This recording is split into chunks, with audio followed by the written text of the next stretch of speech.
저와 여러분을 너무 사랑하셔서 아담과 하와가 죄를 짓고 에덴 동산에 쫓겨날 그때부터 우리를 다시 구원하시려고 하는 계획을 가지고 있었습니다. 그래서 그 계획을 지금으로부터 약 2000년 전에 예루살렘 땅에 구약이 약속하신 대로 다윗의 씨로, 육신으로는 다윗의 씨로 오셨고, 영적으로는 하나님 그분 자신이 인간의 몸으로 이 땅 가운데 오셨죠.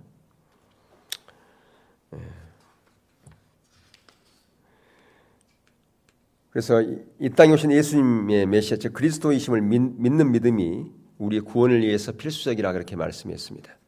예수님이 어떤 분인가, 우리를 왜 구원했다? 우리가 스스로 구원에 이를 수가 없으니까, 우리에는 죄라고 하는 것 때문에 우리 스스로는 죄를 이길 수 없고 죄에서 자유케 될 수가 없습니다. 그래서 우리를 죄의 노예가 되었다, 그렇게 얘기를 하고 있잖아요.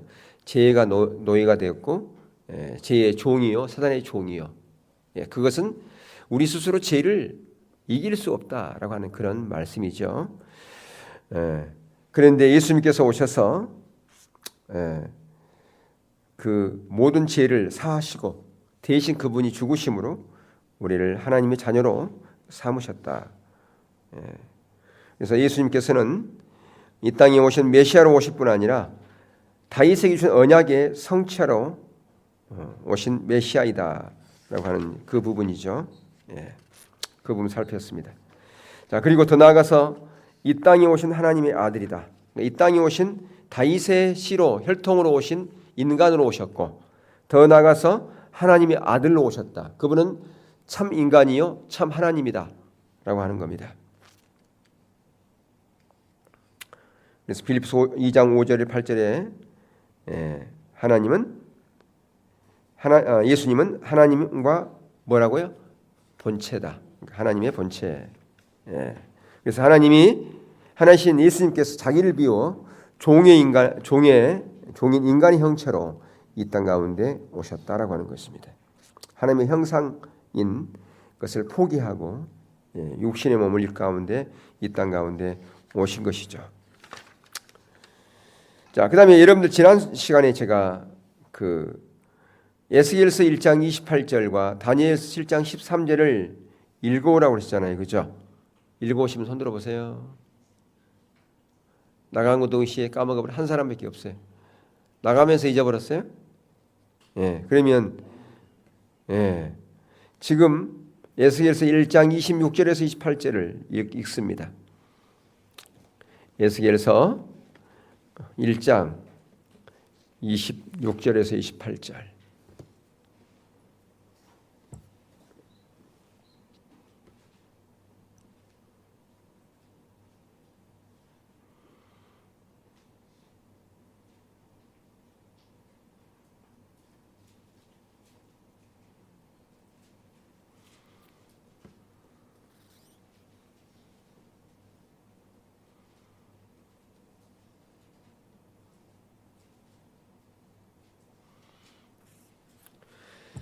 지금 무엇을 표현하고 있나요? 에스겔서에서는 하나님의 형상을 지금 표현하고 있어요. 그렇죠? 아직도 안 찾았나요? 한번 읽어보세요. 자, 1장 26절 28절 시작. 이에는 궁창이의 보좌의 형상이네. 띄우지 말아요. 다음부터. 다시 성경을 찾아요. 성경을. 띄우지 말아요. 그러니까 주일날 오전에는 띄우더라도 지금은 성경 공부 시간이 찾아야 돼. 이게 안 찾으면 이제 성경 찾지도 않아요. 언제 찾겠어요? 이럴 때 안 찾고 집에서도 안 보고 교회에서도 안 보고.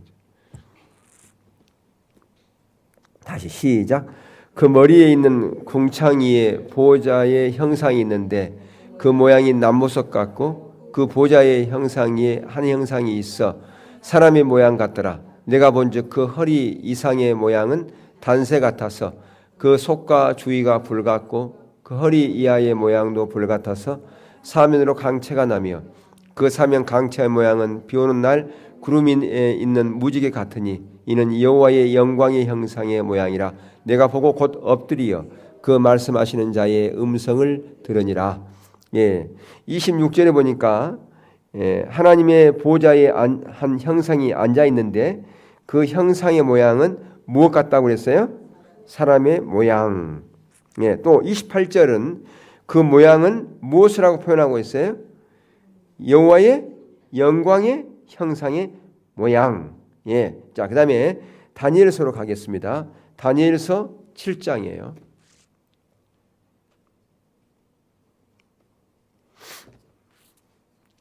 다니엘서 7장.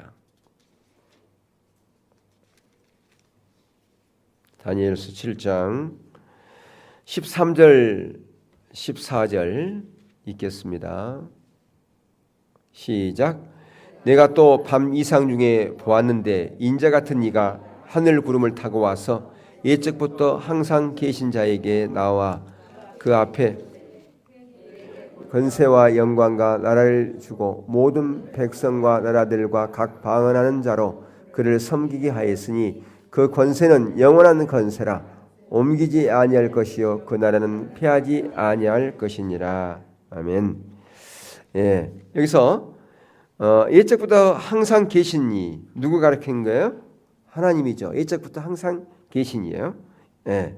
근데 예적부터 항상 계신 이 앞으로 인도된 분은 성경에서는 인자라 그렇게 부르고 있어요. 사람의 아들. 그러니까 성경에서 인자의 아들, 사람의 아들 누구를 가리켜요? 예수님을 가리킨단 말이에요. 그러니까 성경에서 인자 또는 사람의 아들 다 누구를 가리켜요? 예수님을 가리키는 거죠. 근데 예적부터 항상 계신 이가 그에게 주신 것을 14절에 보니까 뭘 줬다고요? 권세와 영광과 나라. 나라. 하나님 나라죠. 이걸 주셨다라고 하는 것을 볼 수 있어요. 그래서 항상 계시니 인자, I am, 스스로 계신 분, 인자와 같으니, 그러니까 I am 스스로 같으니, 인자는 사람의 아들이죠. 그래서 예수님께서 이 땅에 사역하실 때 자신을 가리켜서 인자라고 그렇게 표현하기도 했어요. 그러니까 예수님 자신을 지칭할 때 인자. 그래서 거기에 정과서를 붙여서 사용했다. 즉 예수님 자신을 그 인자 혹은 그 사람의 아들 이렇게 불렀죠. 이 말은 예수님 자신이 에스겔 1장과 다니엘 9장에 나오는 바로 그 인자라 그렇게 말씀하고 있다 그 말이에요. 그러니까 예수님께서 자기를 인자라고 그럴 때는 구약 성경에 나와 있는 지금 방금 우리가 읽었던 에스겔 1장과 다니엘서 7장에 나와 있는 그 인자, 그걸 지금 얘기하고 있는 거죠. 그러니까 예수님께서는 하나님과 본처였다. 그리고 구약에 나와 있는 그 인자요 메시아였다. 그걸 지금 말씀해 주고 있다라고 하는 것이죠. 자, 그다음에 예수님의 선제에 대한 부분도 마찬가지입니다. 예수님 2000년 전 이 땅에 오실 때 처음 태어나신 분이 아닙니다.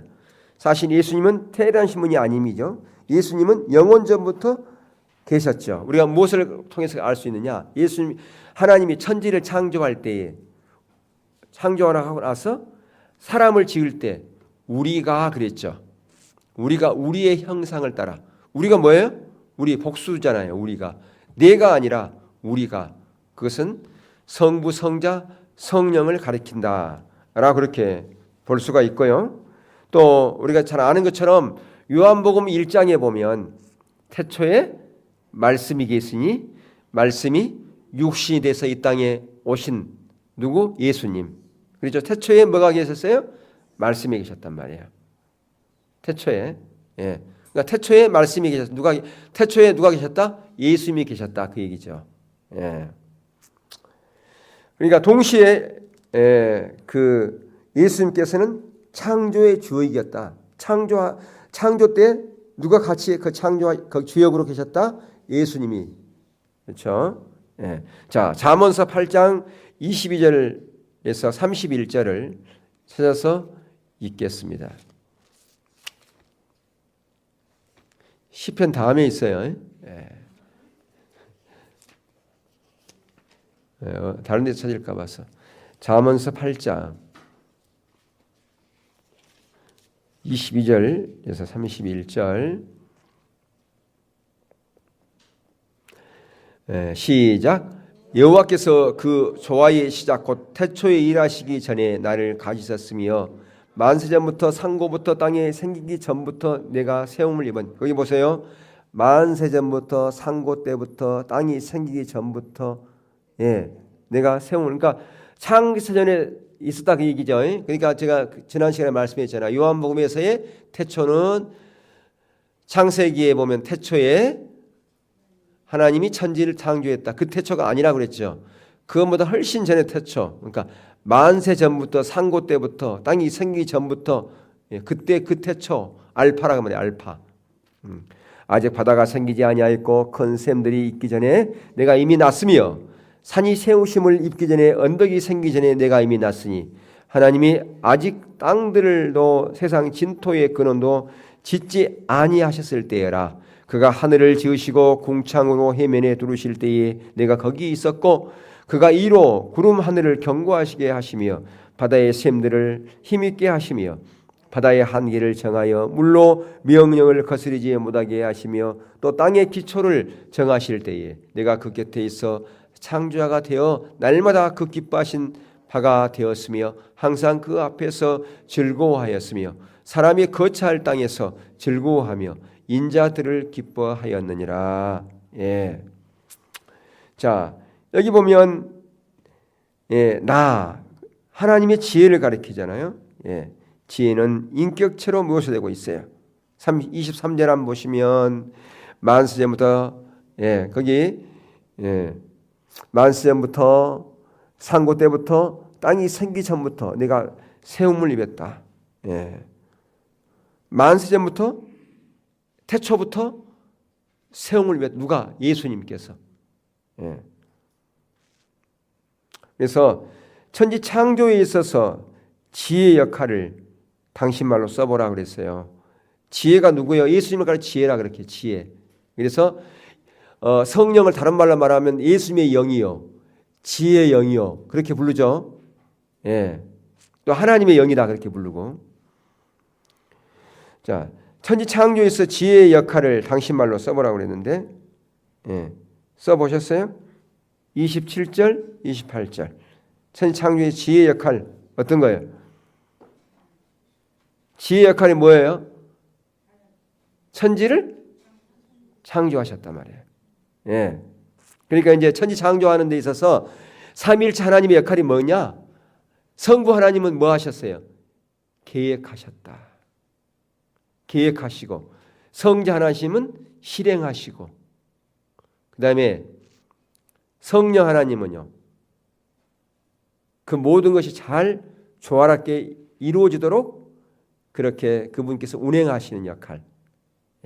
그래서 이 창세기에 이렇게 보시면 그런 부분이 이렇게 삼위일체 하나님께서 일하신 부분이 정확하게 나와 있어요. 그게 뭐 하나님의 신이 수면에 뭐 하시더라? 운행하시더라. 그렇죠. 성령님께서 운행하신 거예요 거기서. 그러니까 삼위일체 하나님의 역할이 뭐라고? 성부 하나님은 뭐 하시고? 계획하신 분이란 말이에요. 그것을 실제로 실행하신 분이 누구다고요? 성자 하나님이라고 말이에요. 그러니까 여기서 거기 지으시고 거기에 다 있게 하시고 하는 거, 그가 이로 구름을 하늘에 경고하시고 바다의 샘들을 있게 하시고 이 지으신 실제로 행동을 옮기신 분이 누구다? 예수님이라는 거죠. 그러니까 하나님의 지혜로, 그러니까 하나님의 지혜로 한 거예요. 그러니까 이제 성자 하나님의 지혜로 다 했다 그 말이에요. 아멘. 그래서 이처럼 잠언 8장은 영원 전부터 하나님께 세움을 입어 하나님과 있으면서 하나님과 함께 창조자가 되어 모든 만물을 함께 창조한 인격적인 하나님의 지혜에 대해서 말씀하고 있다. 그러니까 하나님의 지혜 그러면 누구를 가리킨다고? 예수님을 가리킨다 그 말이에요. 아멘.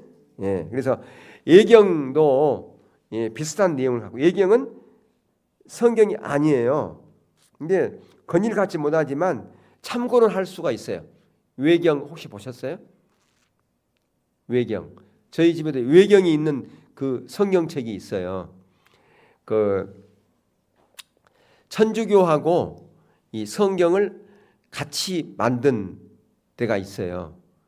그게 그래서 거기에 보면 그러니까 기독교 장로교 있잖아요. 거기는 조금 진보적이잖아요.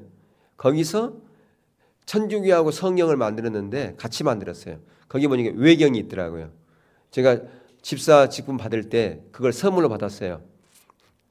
지금 그분이 저기 한신대 대학교 지금 교목으로 계세요. 그분이. 근데 제가 이제 그 예전에 부산에 근무할 때 그분이 군종병으로 있었거든요. 군종병으로 있었는데 그분이 지금 저기 서울역 뒤에서 큰 교회에서 목회하시다가 그렇게 가셨더라고요. 근데 그분이 이제 기장 측이었어요. 그쪽이 한신대 대학원 거기 다니다가 왔던가 그랬던 거예요. 근데 그분이 내가 집사 그때 안수 받을 때 그 성경책을 그걸 군종병들이 해가지고 선물 준 거예요.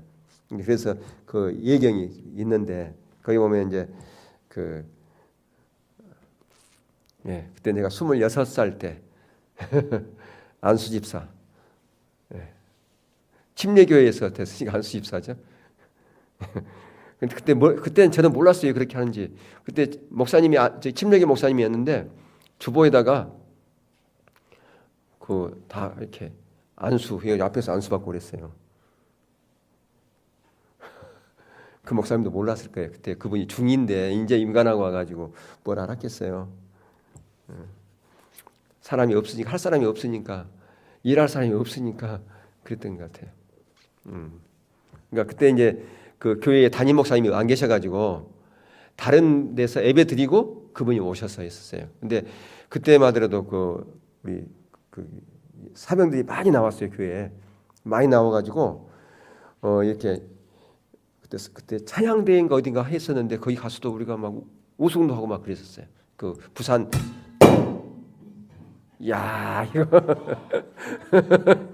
재주 부린다 이거. 부산에서 그때 그런 기억이 나고 그러는데 그래서 외경이 있는 성경책을 제가 그때 선물 받은 적이 있다 그 말이에요. 이 여당이 그러니까 성경은 우리가 이 성경의 권위로 받아들이지 않지만 참고로 거기 볼 수 있는데 그 얘기하고 있어요. 거기 문헌들을 보면 그 시대의 역사적인 배경이나 그 당시 사람들이 가지고 있던 사고 등을 이해하는 데 도움을 줄 수는 있어요. 거기 마치 뭐가 같이요? 거기에 그 당시 그 이스라엘이 멸망할 때 그 로마의 그 군대에 같이 동참했던 그 역사학자 누구요?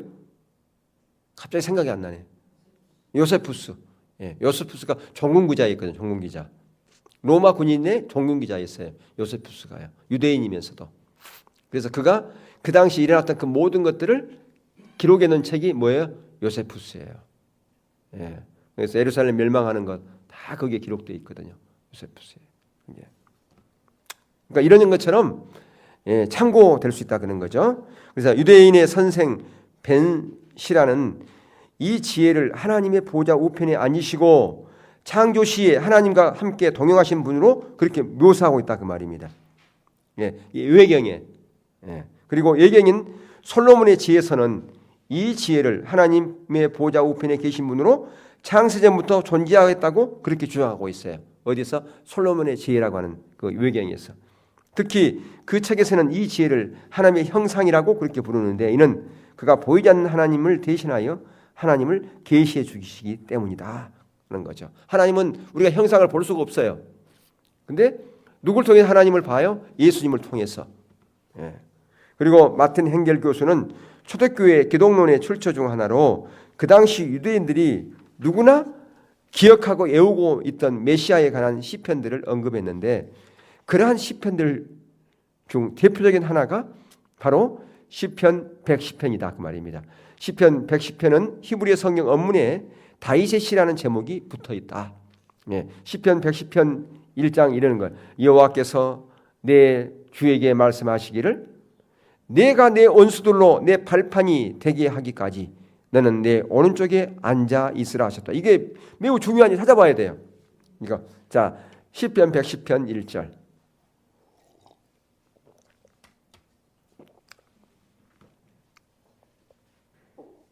그러니까 여기서 지금 다윗이 뭐라고 고백하느냐? 여호와께서 내 주에게 말씀하시기를. 그래서 이 주라고 하는 것은 누구예요? 예수님을 가리킨다고 말이에요. 근데 예수님이 다윗의 시로 왔잖아요. 그러니까 예수님께서 이 부분을 이 예를 들면서 구약의 다윗이 주님을 주님을 주라고 그렇게 했는데 어떻게 주가 다윗의 시가 되겠냐? 기억나요? 그거 인용한 거? 예, 어떻든 한번 봅시다. 여호와께서 내 주에게 말씀하시기를 내가 내 원수들로 내 발판이 되게 하기까지 너는 내 오른쪽에 앉아 있으라 하셨도다. 예. 그러니까 이 다윗 자손으로 오실 메시아에 관한 시편이잖아요. 예, 그러한 사실을 예수님 당시 모든 유대인들이 다 믿고 받아들이고 있었어요. 그런데 이 구절에서 다윗은 메시아를 뭐라 부르고 있다고요? 주라 그렇게 부르. 주라고 예수님을 주라. 예. 내 주, 즉 내 하나님이라 부르고 있다 그 말입니다. 그러면서 하나님은 메시아의 모든 원수들을 그분의 발 아래 둘 때까지 하나님의 우편에 앉아 있으리라고 그렇게 말씀하고 있어요. 그리고 더 나아가서 마틴 행렬 교수가 또 하나의 초대교회 기독론의 출처로 제 아들이 기억하고 있던 예수님 자신이 메시아이심에 대해서 가르쳤던 말씀을 드리라 그렇게 했는데 예수님은 이 땅에 계실 동안 시편 110편이 자신에 대해서 말하고 있는 구절을 인 것을 가르쳤어요. 제 아들은 그 사실을 알고 있었다 그 말입니다. 네. 자, 더 나아가서 마태복음 22장 41절에 46절 방금 제가 얘기한 그 부분이 거기 나와 있는데 찾아보겠습니다. 마태복음 22장 41절에 46절. 마태복음 22장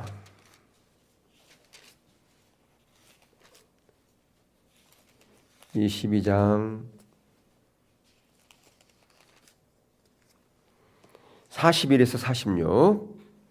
자, 함께 보겠습니다. 시작. 바리새인들이 모였을 때에 예수께서 그들에게 물으시되 너희는 그리스도에 대해서 어떻게 생각하느냐? 네 자손이 다윗의 자손이니이다. 가라사대 그러면 다윗이 성령에 감동하여 어찌 그리스도를 주라 칭하여, 그러니까 이 110편을 인용한 거예요. 111절을 주라 칭하여 말하되 주께서 내 주께 이르시되 내가 내 원수를 내 발 아래에 둘 때까지 내 우편에 앉아 있으라 하였느냐. 지금 아까 어디 성경에 나와 있는 얘기가 이게요? 시편 110편 1절이죠. 그죠? 예. 다윗이 그리스도를 주라 칭하였은즉 어찌 그의 자손이 되겠느냐 하시니 한 말도 능히 대답하는 자가 없고 그날부터 감히 그에게 묻는 자도 없더라 그 말이에요. 예. 그러니까 예수님은 다윗 자손으로 오는 게 맞지 않습니까? 근데 다윗이 성령의 감동으로 그 시편을 썼잖아요. 그죠? 그래서 예수님은 시편 110편을 인용하면서 시편 110편에 나오는 여호와라는 단어를 여기서는 무슨 단어로 번역하고 있냐? 주라고 하는 단어로. 그리고 메시아를 지칭한 단어는 또 뭐예요? 주. 예. 그래서 45절에서 바리새인들에게 던진 예수님의 질문은 무엇이며 그에게 대한 바리새인들의 답변은 무엇이었어요? 예. 다윗이 그리스도를 주라 칭하였으니 어찌 그의 자손이 되겠느냐 그렇게 했죠. 예. 그러니까 바리새인들이 답변을 했어요, 못했어요? 아무도 답변을 못했죠. 그에 대해서. 예. 더 이상 묻는 자가 없었다 그 말이에요. 이 바리새인의 논쟁에서 예수님은 자신이 누구인 것을 암시하고 있어요? 메시아이다. 바로 여기서 얘기하는 그 주가 나다. 바로 하나님이다. 그걸 지금 암시해주고 있다 그 말이에요. 그렇죠? 예. 그걸 지금 강조하고 있는 것을 볼 수가 있다. 예. 그래서 당시 유대인들이 누구나 기억하고 애우고 있던 메시아에 관한 시편들에 비추어 보면서 부활하신 예수님이 성경에 나오는 선지하신 인격체신 하나님의 지혜이고, 그러니까 선제라고 하는 것은 이미 계셨다고 하는 거예요. 선제가 뭐예요? 선제가 뭐라고요? 이미 계셨다 그 말이에요. 이미. 예. 인격체 하나님의 지혜이며 하나님의 아들로서 모든 창조의 주역이시며 하나님의 영광이 그 안에 충만한 하나님의 정확한 형상인 것을 알게 되었다. 그 당시 유대인들이, 특히 누구? 제자들이, 예수님을 따랐던 무리들이. 예.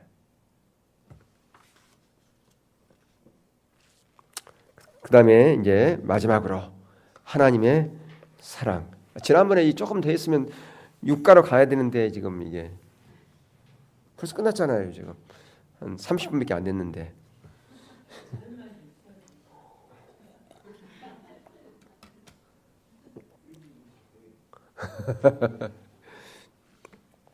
하나님은 죄와 사망과 사단의 노예가 되어서 어떠한 소망도 없는 우리를 구원하시기 위해서 바로 그 하나님의 아들을 이 땅 가운데 보내주셨다는 하는 거죠.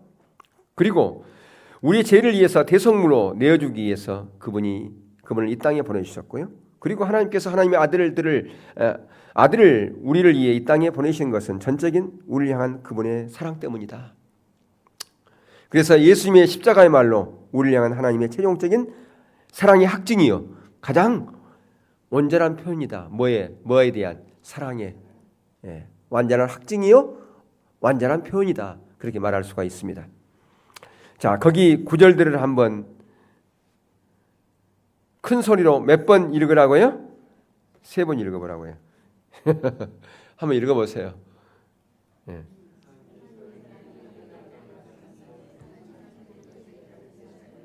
예, 다시 같이 읽읍시다. 핵이 없는 분들을 위해서 시작. 하나님의 사랑이 우리에게 이렇게 나타난 바 되었으니 하나님이 자기의 독생자를 세상에 보내심은 그로 말미암아 우리를 살리려 하심이라.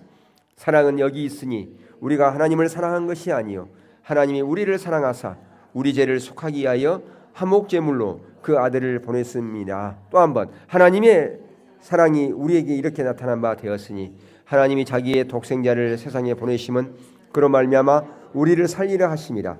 사랑은 여기 있으니 우리가 하나님을 사랑한 것이 아니요 하나님이 우리를 사랑하사 우리 죄를 속하기 위하여 화목 제물로 그 아들을 보내셨습니다. 하나님의 사랑이 우리에게 이렇게 나타난 바 되었으니 하나님이 자기의 독생자를 세상에 보내심은 그로 말미암아 우리를 살리려 하심이라. 사랑은 여기 있으니 우리가 하나님을 사랑한 것이 아니요 하나님이 우리를 사랑하사 우리 죄를 속하기 위하여 화목 제물로 그 아들을 보냈습니다.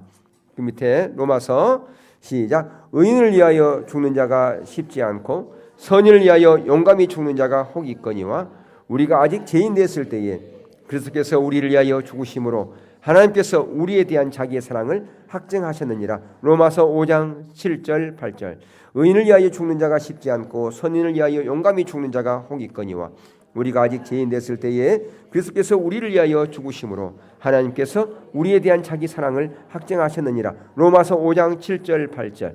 의인을 위하여 죽는 자가 쉽지 않고 선인을 위하여 용감히 죽는 자가 혹 있거니와 우리가 아직 죄인 됐을 때에 그리스도께서 우리를 위하여 죽으심으로 하나님께서 우리에 대한 자기의 사랑을 확증하셨느니라. 로마서 5장 7절 8절. 예. 정말 하나님의 이런 놀라운 사랑을, 그 십자가의 사랑을 우리가 정말로 성령의 조명을 통해서 바르게 인식하고 깨달은다면 우리의 삶은 놀랍게 변화가 될 것이다. 예. 그래서 사도 바울은 그것을 알기 때문에 교회를 내서 기도하면서 바로 그 성도들이 그 하나님의 또는 그 예수님의 그 놀라운 사랑을 깨닫게 해달라고 계속해서 기도하고 있는 것을 볼 수가 있죠. 우리가 에베소 이거 너무 잘 아는 내용이잖아요. 능히 모든 성도와 함께 지식에 넘치는 그리스도 사랑을 알고 그 너비와 길이와 높이와 깊이가 어떠함을 깨달아 하나님의 모든 충만하신 것으로 너희가 충만하게 하시기를 구하노라. 예, 그 전에 17절에서는 지혜와 계시형이 너희가 임하여 너희의 뭐가 밝아져서 마음 눈이 밝아져서, 예, 바로 지혜와 계시의 영, 성령이죠. 바로 그 지혜와 계시의 영은 누구의 영이에요? 예수님의 영이죠. 예, 그래서 우리 마음 눈이 밝아져서, 예, 우리 모두에게 그리스도의 사랑을 알고 그리스도의 어떤 사랑이요?